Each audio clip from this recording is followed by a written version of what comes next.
In the Division, the shadows are where you find calm and chaos. This build is all about control from a distance, precision shots, popping skills, and that quiet satisfaction of staying unseen while the world burns around you. I call it In the Shadows.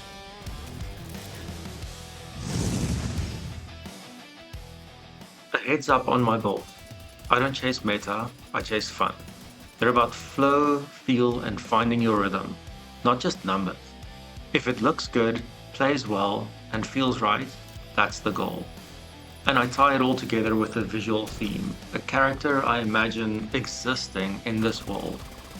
This one, think long-range assassin with a twist. A mix of weapon power and skill utility that lets you control the battlefield without ever stepping into it.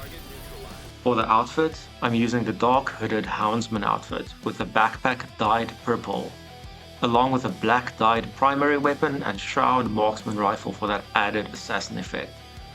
The skills both match the night color theme, only if you have the Halloween bat skin for the assault drone though. So let's break it down. Here's the core setup. For the specialization, we've got the technician to get access to the extra skill tier and some extra damage to drones and robotics, as well as the 10% skill damage. The primary weapon is the Harmony named rifle with a perfectly in sync talent. This grants bonus skill damage when you shoot an enemy and bonus weapon damage when a skill damages an enemy. Do both at the same time and it doubles each effect. This weapon is the core of the build. It can also be replaced with any rifle with the in sync talent. The mods on this is the C79 3.4 times scope for that scoped ADS and a mix of stability and accuracy attachments for the rest, to make those long-range shots more consistent. The secondary weapon is the Shroud Marksman Rifle, mostly because it visually pairs well with the character theme. For the pistol I'm using the Quickstep to add to that fast-moving pace of an assassin. For gear, starting with the backpack, we have the Ninja Bike Messenger to get access to the talent Resourceful. That adds an extra brand or set effect to anything you have equipped, as well as a boost to that hybrid approach with the weapon damage, armor, and skill tier.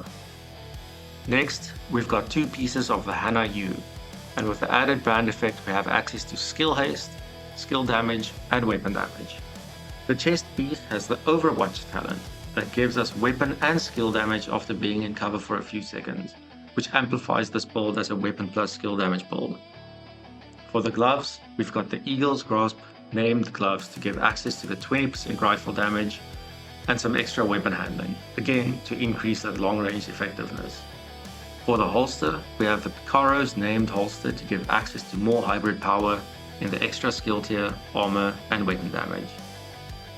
And lastly, we have the Fox's Prayer named knee pads for some rifle damage, extra accuracy, and damage to target out of cover. That's rolled with a skill tier instead of weapon damage. You'll see that for most of these I'm slotting in crit chance and skill damage.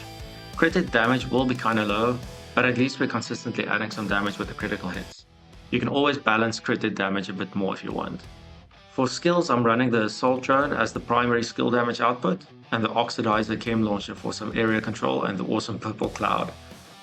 I know a lot of you will look at this build and think it's not nearly as effective as a build should be, but I'll remind you that my builds aren't for maxing damage output, but for finding a balance between effectiveness, fun, and character theme. These builds are just to give you an idea of what I'm enjoying, and it's yours to use and adapt how you want to fit your style. When you play this build, positioning is everything. You want to own the space, force enemies into lines of fire, let your skills work like traps. The rhythm is slower, deliberate, and every shot counts. Of course, there are weaknesses. You'll struggle in tight enclosed fights or against aggressive rushes. But when you do find that right vantage point, this build feels incredible, all while looking badass. I'll leave you with some pure gameplay so you can see the build in action. If you enjoyed this video, hit like and stick around. I've got plenty more builds, stories, and ideas coming your way.